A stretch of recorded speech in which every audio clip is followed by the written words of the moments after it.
You know, Aaron Graham, I was just thinking over the break.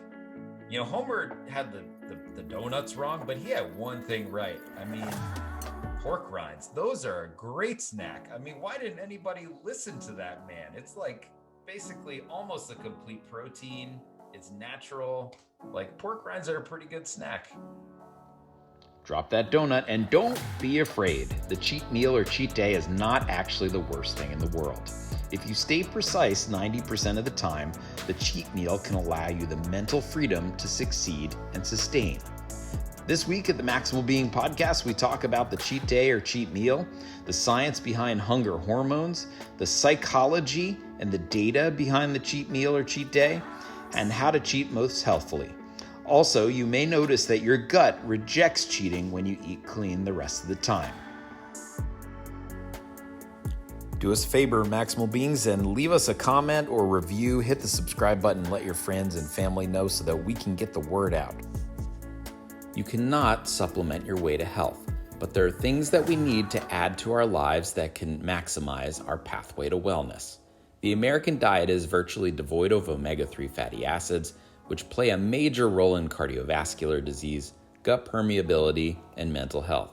Personally, I take omega-3s every night, and iHerb is the best place for clean, natural sources of supplements. I love the ZenWise omega-3 fatty acid supplement, which is free of fish burps and good for the environment. Head on over to maximalbeing.com/iHerb, that's IHERB, and enter the code B as in boy, D as in dog, B as in boy, 5528, and receive 10% off your orders for all supplements. Maximize your supplements with iHerb.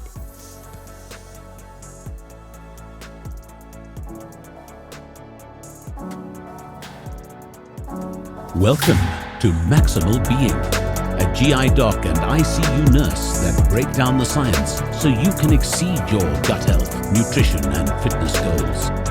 So, let's smash the broscience and optimizing your health with your hosts, Doc Mock and RN Graham. What's going on, Maximal Beings? Doc Mock here with RN Graham, and today we're talking about that time where you get to pick up the bonbons, that slice of pizza, take a break from the nutrition, and feed your face. We're talking about the cheat day. Also, at the end of the show, we're going to talk a little bit about sugar from some listener mail.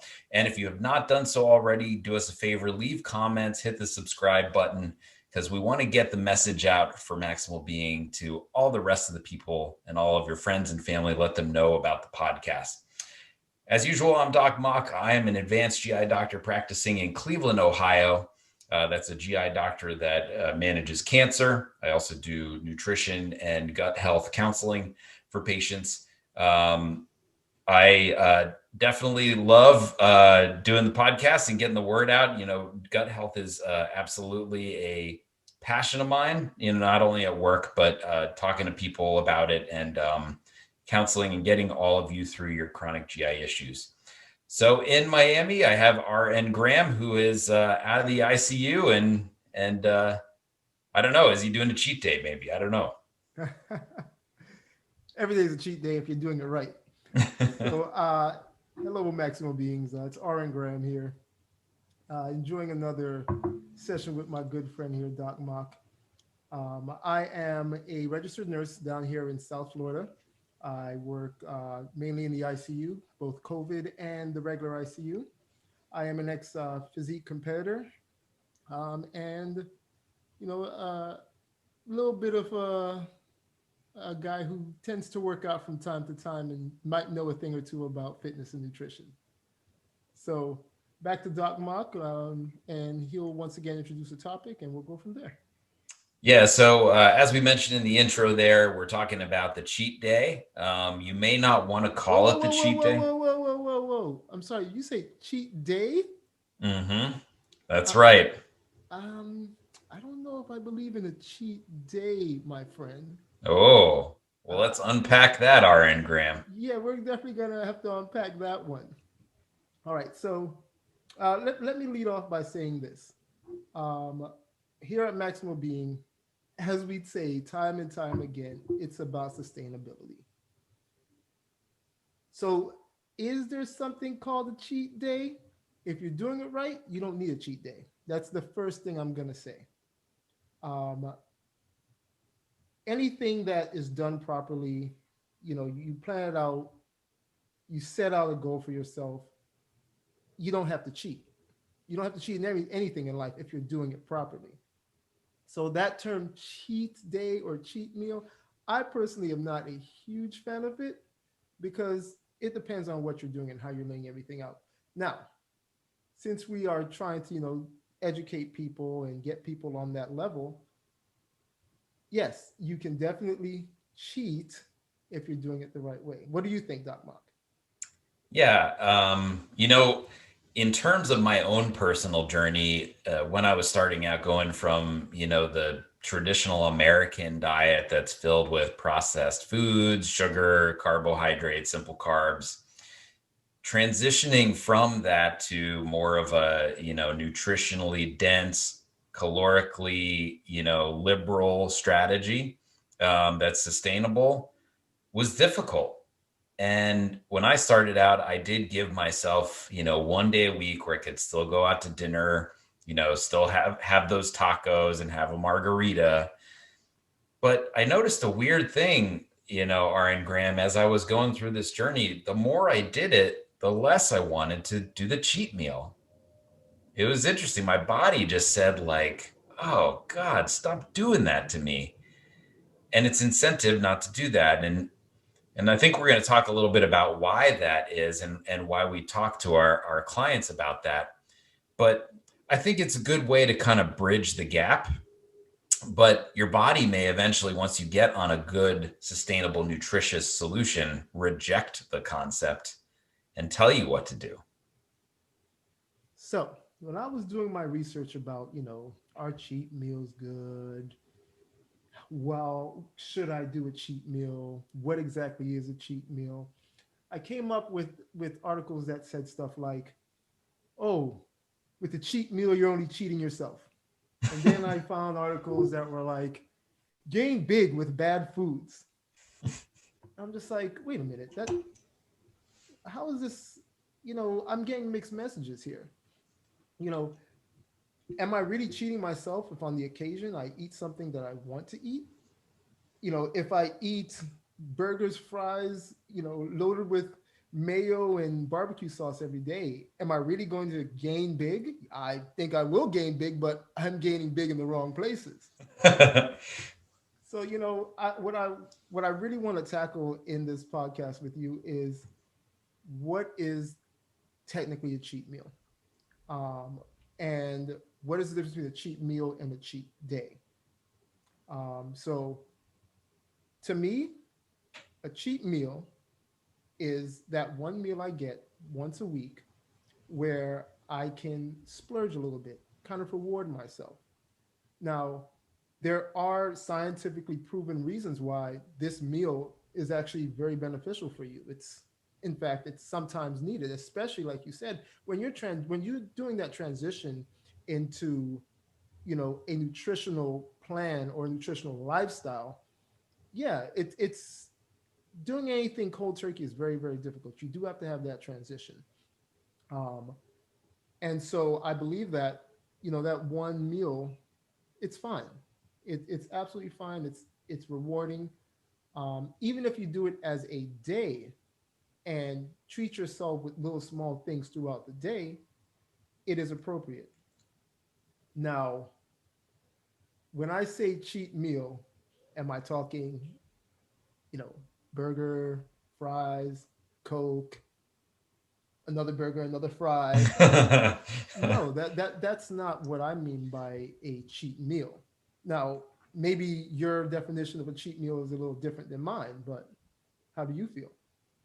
Yeah, I think that it is a relative solution. I think that everybody's cheat meal is going to be different and it's going to be dependent upon where you are in your wellness journey and also what you like to eat. It might be a donut for some people. The thought to me of eating a donut, I want to vomit when I think about that. I don't even know what donuts are Hey, made listen, of. listen, listen. As a Homer Simpson fan, I need you to cool it, man. So, um, But sometimes I have, some wings, but that's a high protein snack. I just take the skin off, Sometimes I do have that burger and fries, but I make sure it's grass-fed beef. I make sure that that bun is made from some local bakery, and that, that the fries aren't something that could last on a shelf for a year, like some, fancy chains out there are able to do. Mm-hmm. So I think that not all meals that people select, or even types of food, are created equal in the cheat meal or the cheat day. I 100% definitely agree with you on that. And I want to talk about reasons why we kind of need that cheat meal. So, the number one reason to me is you got to reward yourself. You know, you bust your tail. In fact, look at it this way. Do you enjoy your job? Heck yeah, I do.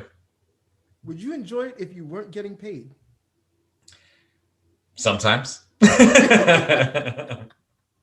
the bottom line is, I don't care how much we all love our jobs.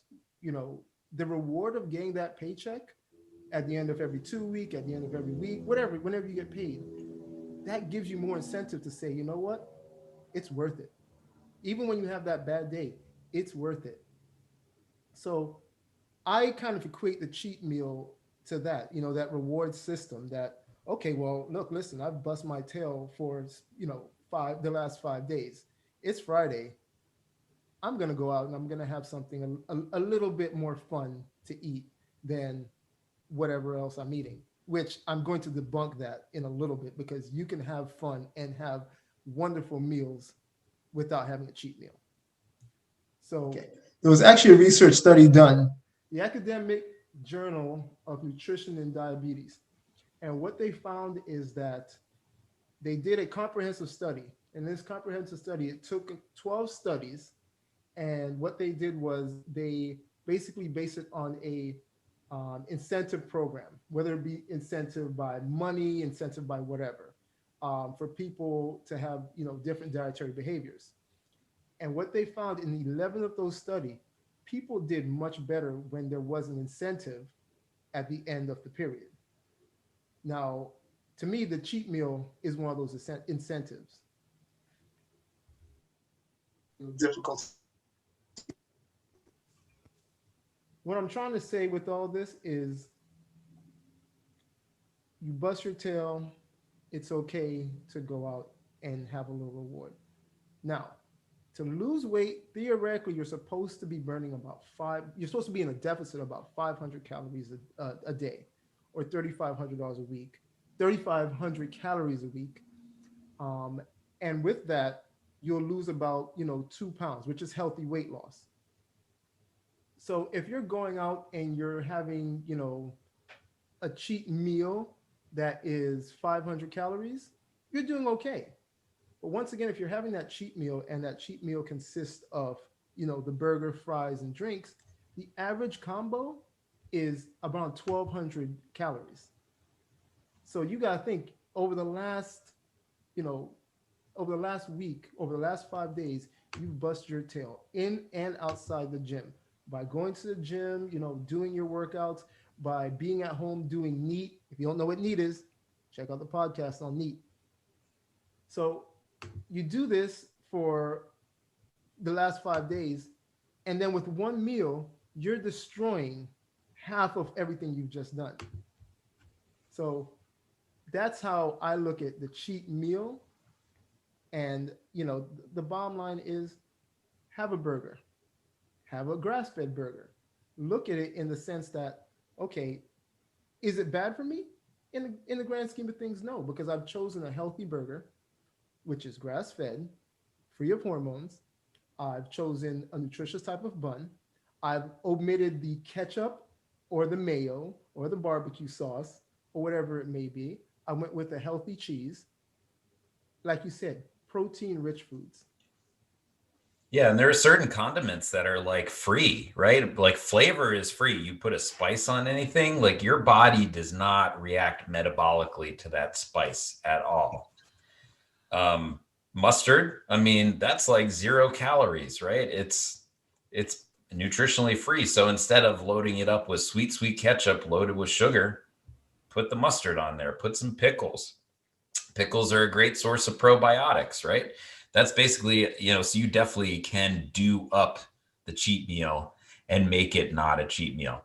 And actually, when Katie and I were talking about this weekend, like, what's your cheat meal? I was like, oh, like burger and fries. And it's like, well, but this is on the burger, and this is on the burger, and this is on the burger. It's actually not that bad. I'm like, oh, well, maybe I don't have a cheat meal. I don't know. But it's all relative, and it depends on the week. Aaron Graham, what do you do? You've had like a long week working, then you train, 4 or 5 days a week, and you're just like Saturday hits and you are starving. You just like, you've eaten breakfast, you've eaten lunch, you've had a protein shake, and you still want food. Do you starve yourself, or do you give in to what your body tells you and eat? Oh, I eat. I definitely eat. Listen, don't starve yourself. Don't ever starve yourself. But there's always options out there. And this is actually the perfect time to have a nutritional snack. You know, a lot of people go to low-fat yogurts. Horrible choice. Oh, Absolutely horrible choice. what And is when it? we What talk is it about made sugar of? later, I don't even know. talk about sugar later. I'm going to touch base on low-fat yogurts. But no, so you have touched base on the hormones of hunger in the past. And the problem with the fact of starving yourself or staying on this strict plan that, oh, I have to stay on this route, I can't treat myself, is you get cravings. And once you get cravings, normally what people do when they have those cravings is they eat whatever they want. And I mean, they eat it. So instead of setting yourself up for these cravings, if you're hungry, just eat. Find something healthy and eat it. I mean, maybe I'm wrong, but do you have a different belief? No, I completely agree. I think that if you have a well-tuned nutritional diet, your body is also going to be well-tuned, and your microbiome and your body are going to work together, and they're going to tell you what you need. Sometimes it's going to say, I need something nutritious.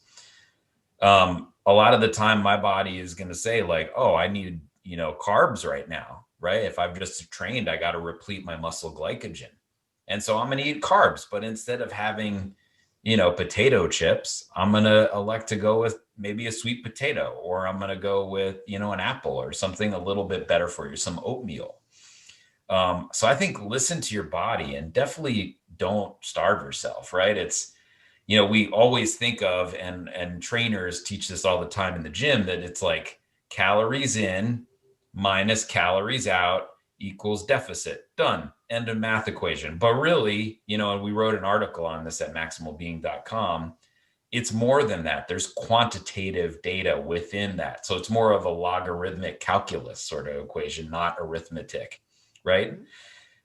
I definitely, one of my go-to snacks is 2% fat Greek yogurt.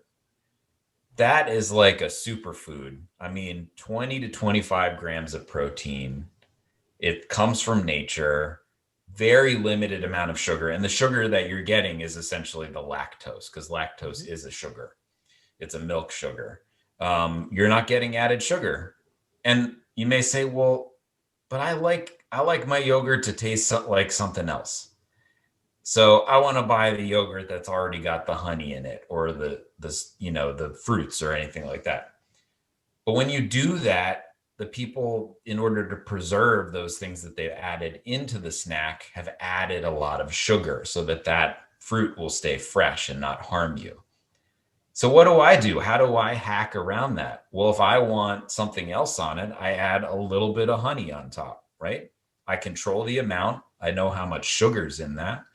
And I know that it's like good honey. It's not garbage honey. And honey, PS, is a prebiotic. So the bacteria in the yogurt, the probiotic and the prebiotic together, are going to make your gut happy, nutritious, taste great solution. What's your go-to snack, Aaron Graham? My go-to snack, honestly, almonds. I love myself some almonds, man. I mean, a handful of almonds. That is, and you get the flavored ones. You know, it's almonds flavored. It's easy to carry. You know, honestly, I carry a little pouch with me at work, put in my pocket every now and then after I clean up my hands. I dip in, boom. It's a Yep. quick and easy snack for me, you know. Um, but it goes back to what you're saying about, you know, having the cheat meal. I used to be like, oh, I need this, I need that. I have to go get myself, you know, there's this burger place around here. I mean, it is delicious, but that one burger is easily 1,200 calories, just the burger. But then the next day, I'm just like, oh my God, I shouldn't have ate that burger. Uh-huh. I mean, I feel the oils coming from my skin. I feel like I'm retaining water, and you know, to me, it's not worth it. But once you start eating clean and healthy, your cheat meals change to the point where they're not really even cheat meals anymore. They're healthy alternatives. So, but that's just going back to what you said. Now, I touched base earlier on the fact that a cheat meal does regulate the appetite hormones, and you're an expert on the appetite hormones. So you just touch base on them real quick. Yeah, by appetite hormones, R and gram means two big players in the game. Ghrelin, that's the one that says, I'm hungry, I'm hungry, I'm hungry, right? Think like get it, ghrelin. Leptin is kind of like the opposite or the yang for that yin. And leptin is the thing that says, I'm full, I'm full, I'm full. Mm-hmm. When you do intermittent fasting, those levels will slowly teeter down and titrate down to kind of a lower baseline than where most people live. And also traveling along with that is insulin. And we all know that insulin's main job in the body is to bring our blood sugars down. When we abuse insulin for years due to high, big boluses of glucose, right? Sugary foods, carbs, your insulin will send signals, and your body's going to say, whoa, it's way too much. The elevator's full. You can't fit anybody else in here. There's no more glucose, no more room for glucose. Stop. So then it stops listening to insulin. But you know what? That glucose is still coming in the elevator. And what happens? The elevator gets stuffed. Nobody can go anywhere. So insulin becomes resistant. You become resistant to the signals of insulin. And that's how you get obesity, diabetes, metabolic syndrome. I came across a study, Aaron Graham, in my search that talked about what the effects of the cheat meal on leptin are. Are you about to get to that? Yes, I actually was. Why don't you tell me about what you found? So they did a study where they looked at people that did kind of like a cheat day or cheat meal, where they were allowed kind of a liberal caloric diet. And what they found is that leptin levels remained 30% elevated from baseline. Again, that's your full hormone up to several days after that cheat meal.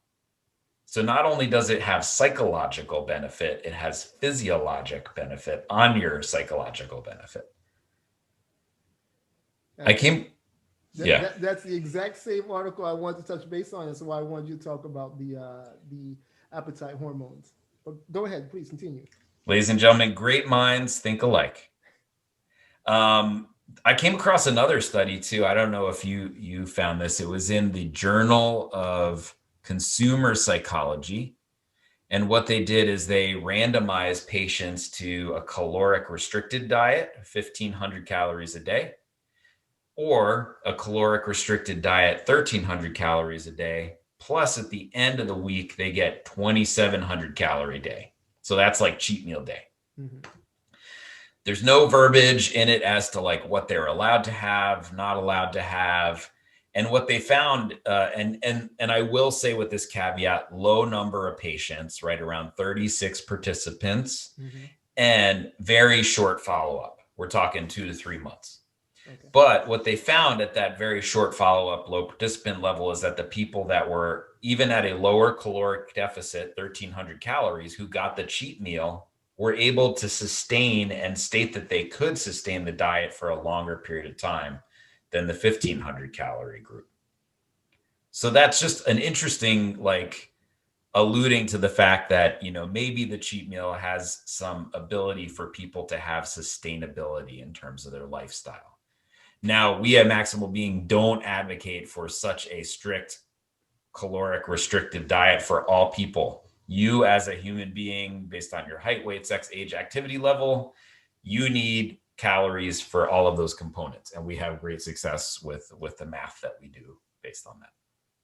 Now it's interesting that you said that, because another thing that I found was the fact that you have to know your dietary restrictions, you have to know your caloric restrictions as well. And you touch base on that. Like, the thing I love about what we do is we provide specialized plan for, the individual. It's not this one size fit all type of plan. And because of that, we can tell you, okay, this is what you should be taking in because your body needs this to function. This is what you should be taking in because of your activity level. Whether you work out 1 day a week, 3 days a week, 5 days a week, every day a week, we can factor that in. And because of that, you have more of a sense of what your quote unquote cheat meals can be, because you say, okay, once again, I've worked this hard, I've burned this many calories, give or take. I know that if I go have this meal, I'm not wasting everything that I just did. So that's one thing I definitely love about the way that, the nutritional plans are set up. Now, when it comes to having that cheat meal, what do you think is the worst time to have it? You mean time of day or? Time period. Like the worst time to have a cheat meal ever. I guess if you're training for some sort of rigorous athletic performance. You're thinking, see, this is why you can't mess with smart people, because they think too deeply. No, not that. Anytime. It's when you're starving. When you're starving, that's the worst time to try to go out and have a cheat meal. And that's part of the reason why we tell you not to starve yourself, period. Because if you're starving and you say, you know what, I'm going out for that cheat meal, that little scoop of ice cream turns into a, entire sundae, or the gallon. But, it's all about timing when it comes to cheat meals as well. Like you said, if you just had a vigorous workout and your body needs to replenish, you know what? Go have a high calorie, have a high caloric dense type of meal. You need to refuel.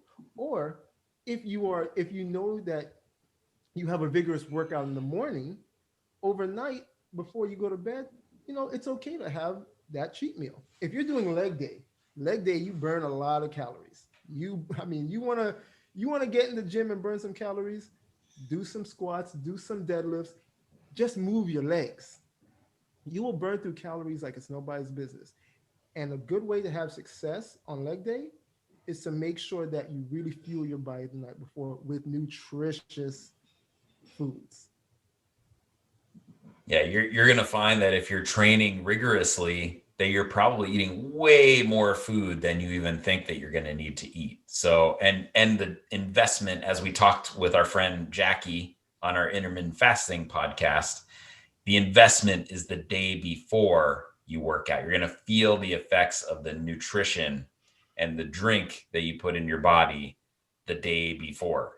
That's why if you drink alcohol, try to work out in the morning, you're dogging it at the gym. Not going to do it. Yeah. And don't skip leg day, please. Don't skip leg day. So, you also touched base a little bit earlier about where you are in your nutritional journey and your fitness journey when it comes to cheat meals. What do you mean by that? So I'm approaching 38, probably around the time this podcast airs. I'll be right there. Wait, your birthday's coming up? Yeah. Shut up. I feel the healthiest, the most well I have ever been in my entire life. And it's because of what I put in my body. And it's because of how I take care of my body. I eat a lot of food. I Yeah, he does. mean, Yeah, yeah. yeah, he does. But, you know, people at work, they're like, Schaefer, why are you eating this big bowl of vegetables? Because it's good for me and it tastes delicious, you know, but I also have eggs and chicken and a protein bar and I'll have almonds and I'll have, you know, an apple and all these other things. I'm just eating basically constantly during my feeding time during the day. And, you know, with COVID, it's been really easy to not do that cheat meal where I'm going out to dinner because my body just honestly at this point is just kind of like, I'd rather just eat the stew that I made at home. It's way better, you Hmm. know? I don't really crave that junk anymore. And the thought of having a donut or something like that, sorry, Homer, but So, yeah, but the thought of putting a donut in my body, oh my God. You know, I was talking to a client that is doing amazing. First time he is fit into size 32 pants in years, right? And he's only done our plan for 3 months, right?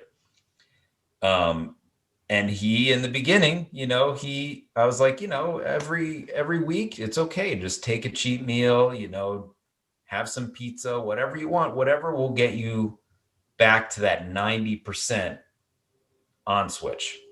hmm. So after doing our plan for about a month, he has his cheat meal. And he texts me the next day. He's like, Schaefer, it's like, what's going on, man? Like, this is crazy. I feel like garbage. And I was like, you used to feel that way every single day. Never recognized it. And now you know how it feels. And I think having that feeling of being poisoned just teaches you so much. And there's no book, no words that can get that in somebody's mind until they feel that after feeling the other way. And I mean, that's the way I feel. I just feel great. You know, I just feel healthy. Where are you in the process, Aaron Graham? I mean, listen, you're 38. You're still a baby. I've hit the big 4-0. Hmm. And it's the same way for me. I honestly feel, I mean, except for joint pains here and there, but that's just because I was, very, very active um, for a very, very long time. So, I do get joint pain here and there, but health wise, I feel fantastic. I feel absolutely fantastic. I mean, my labs are great. The way I look, I'm very content with the way I look. And like you said, it's because I've gotten to a point in my life where I have been able to I've been able to sustain the type of lifestyle that I wanted. Um, I I'm not as strict as you are, but at the same time, I'm not binging on sweets. I will have the occasional drink, but it's not like I'm not downing a beer every single night. In fact, I had a beer. And excuse me for the way I say beer. I'm Jamaican, so beer, here, it's all the same. But I had a hopped alcoholic beverage the other day, and I had one, and I was just like, "Holy crap! I forgot what it's like to drink this, and how much it sucks the next day." Yeah. And I mean, it was one. Yeah. I think we're going to talk about that next time. You know, we're not prudes here, okay? Like, you know, Definitely I'll have not. a glass of wine very rarely, but I'll do that sometimes. I'm not hating on people that want to drink on occasion. There's some health benefits to drinking. Definitely. But I just know for me, like it's just the way it makes you feel when you don't drink. Again, you don't realize how good you can feel when you don't drink until you Hmm. do it. And I think it's just worth the self experimentation to try it. If it's not for you, it's not It's for not for you. you. Exactly. That's okay. You can do the rest. It's a journey.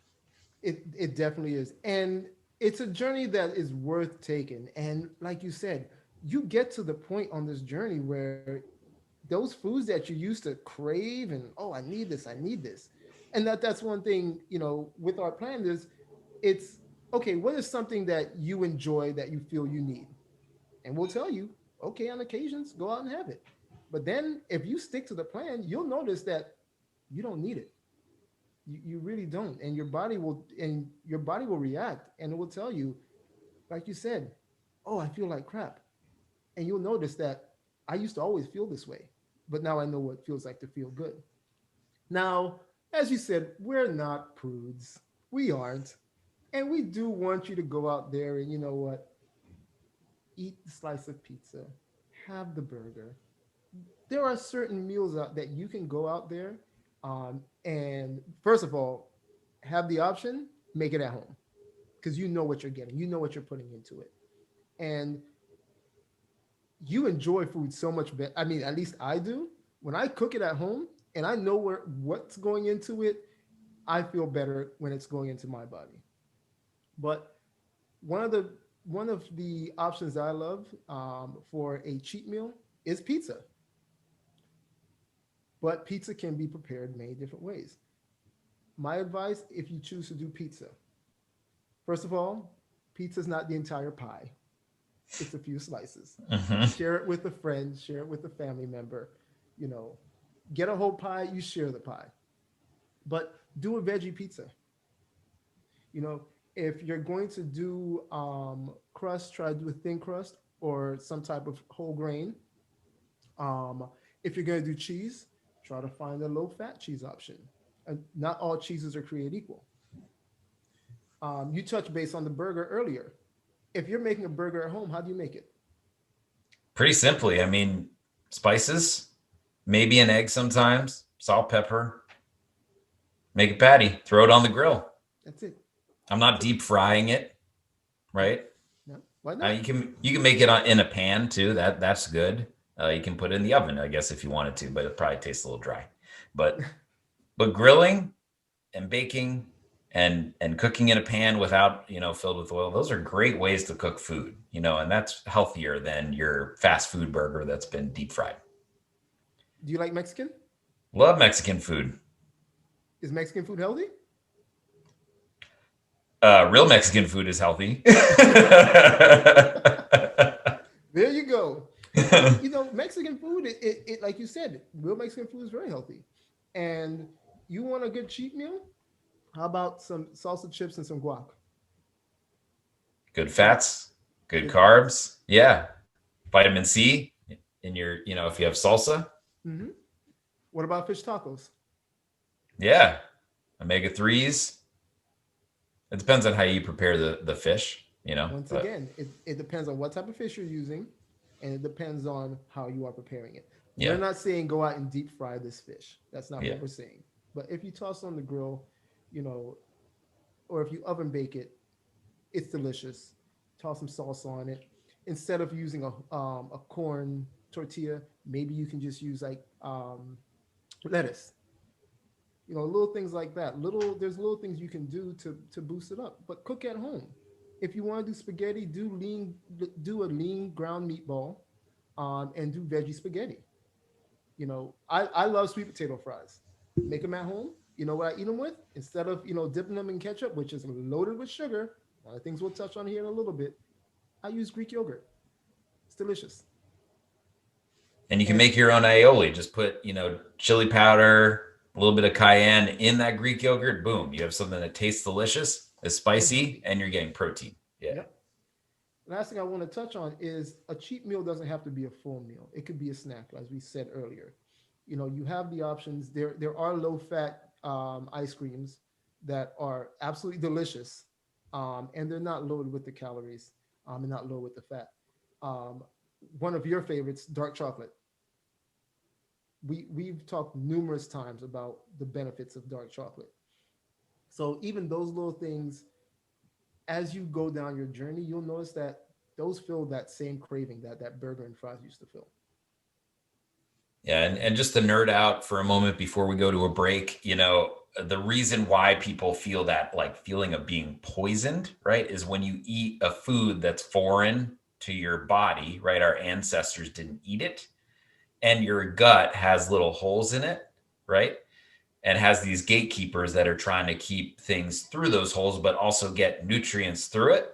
And a Cheeto gets through there, and that Cheeto gets into your bloodstream, your body is like, what is this thing? I am going to attack it and I'm going to make you feel the pain of putting that in me right now. And that's called leaky gut, essentially, is what happens when you abuse your GI tract with terrible food. You get holes in those gatekeepers and more stuff will leak through. You have an inflammatory response. It's a legitimate medical reason behind that. Do you want to go to a commercial break, R and Graham? You want to just kind of summarize briefly the topic? Let's summarize, do a quick summarization. Basically, what we're telling you here is it's okay to have a cheat meal. In fact, if you're doing it properly, you can have an entire cheat day. And you, on the journey through nutrition and fitness, you'll notice that if you're doing it right, your body doesn't want that cheat meal. Your cheat meals can be extremely healthy. They can be something as small as a piece of dark chocolate. As we continue down our journey, you may not even need that because you will find a sustainable way of doing things that not only puts you in the mood that you want, but also the health that you want. All right, we'll be right back after this brief commercial break. If you're stuck at home and cannot make it to the grocery store, delivery may be the best way to stay clean and healthy. Instacart is the national leader in the direct-to-home delivery service. With numerous major chains and food from smaller stores, you can get those local veggies sent directly to your doorstep. Head on over to maximalbeing.com/Instacart and maximize your nutrition today. What's going on, Maximal Beings? It's Doc Mock here. Many of you are returning to the gym now, but some are not going back. Regardless of what you plan, Rogue has got the right gear to fit your needs. I personally own a barbell set and love it. The Black Ops shorts are sweat resistant and flexible for getting deep in your squats.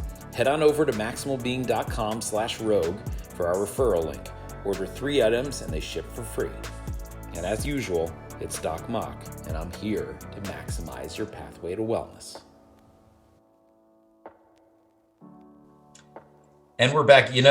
R and Graham, I was just thinking over the break, Homer had the donuts wrong, but he had one thing right. I mean, pork rinds, those are a great snack. I mean, why didn't anybody listen to that man? It's like basically almost a complete protein. It's natural. Like, pork rinds are a pretty good snack. Just listen to Homer, at least for that. I mean, give the guy some credit. He's been around a long time. Pork rind.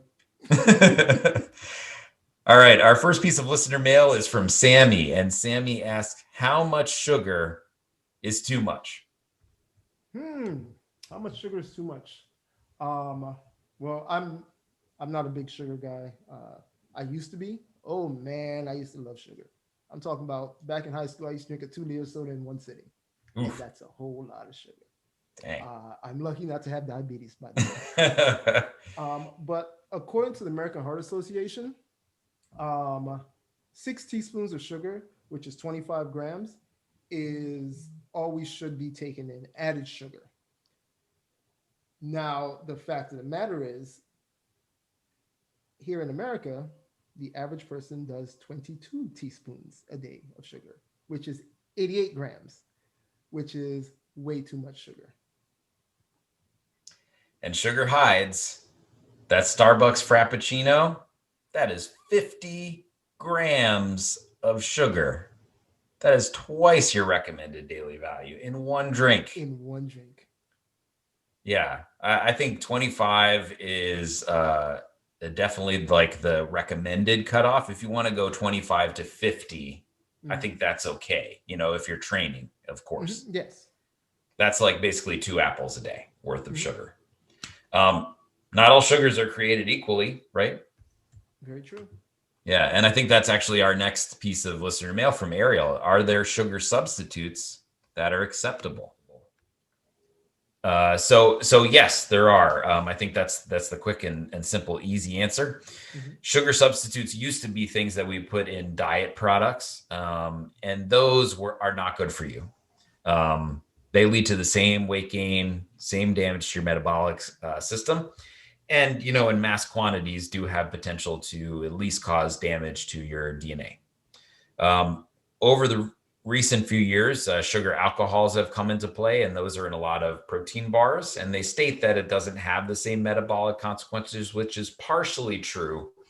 But like all things that are scientifically modified, the biochemistry is somewhat mishmashy. They are going to still lead to some storage if you have too much of them, adding an alcohol group to the end of the sugar.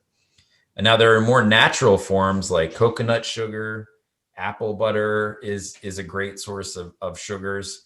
And those, your body can easily identify with if you want something sweet. My go-to, I do honey. I love honey. Honey's a prebiotic. It also has some anti-allergy properties with a enzyme that was discovered recently called defensin 1. And it's from nature, right? Bees make it. So, those are kind of my thoughts. Maple is also another okay alternative, but everything in moderation. Now, how do you feel about stevia, monk fruit, those as alternatives as well? Because like you said, also, those are natural. For those that don't know, stevia is from a shrub in South America. It's actually a very, very popular alternative form of sugar. It's 0 calorie. The one issue that I have with stevia is it's sweet. It is extremely sweet. Same thing with monk fruit. These forms are super sweet. And one thing I've noticed is anybody that I know that uses them, they crave sugar even more because the fact that they're so sweet. So how do you feel about, stevia, monk fruit? Yeah, I think a lot of people definitely feel that like overt sweetness, but then also some people will tell me that there's like a little bitter taste afterwards. Mm-hmm. There's certain people that lack an enzyme to be able to break down the last part of it. Mm-hmm. So they will taste that bitterness. I think they're from nature, so they're better than a lot of like high fructose corn syrup. Anything better than that. Yeah, dare I say that word? But it's a sugar. It's still a sugar, and anything in excess, your body is going to put some into your muscles to refuel from your exercise. Going to put the rest into glycogen in your liver. When those stores are eaten up, it's going to fat. Period. Yep. Doesn't matter where it's coming from. Sugar is a sugar. So basically what we're trying to say is sugar is okay in moderation. As we discussed earlier, there is a recommended daily dose. If you stick within that, you're going to be fine. But you also have to be wary that a lot of these things, and I talked about it a little bit earlier, low-fat yogurt. You know how much sugar low-fat yogurt has in it? 45 grams is the average amount of sugar in low-fat yogurt. Wow. So in moderation. Honey, I love honey too. It's from nature, as you said. So honey's kind of my go-to as well. I'm Jamaican. We believe honey has this mystical, magical power, but I love honey. I think I'm with you, buddy. Maybe I'm part Jamaican. I don't know. Lord of mercy. Yeah, if you want to read more about sugar, we did write an article on it. Just head on over to maximalbeing.com and type in sugar in the search box, and it will pop up. And this is a science-based article. At Maximal Being, we're always happy to sit down with any of you with a free consult, do a fitness, nutrition, or gut health plan. We can redesign and flip everything that you thought is true in any of those disciplines 180. We can work without equipment, and I certainly can remodel your gut microbiome sitting there at home. And I will work with your doctors to get you a objective diagnosis. As always, it's a pleasure to talk with you, R.N. Graham. I thought this was a great discussion, and I look forward to our next one. And as always, this is Doc Mock here with R.N. Graham, and we are here to maximize your pathway. Next week on the Maximal Being podcast. There's generally no conventional pesticides, okay? So it's essentially organic, meaning what the earth actually provides, not manipulated. When it comes to GMO, that stands for genetically modified organisms. So that's interesting. And it's another Pandora's box here. So there. Do us a favor, Maximal Beings, and leave us a comment or review. Hit the subscribe button and let your friends and family know so that we can get the word out. And until next time, this is Doc Mock, and I'm here to maximize your pathway to wellness.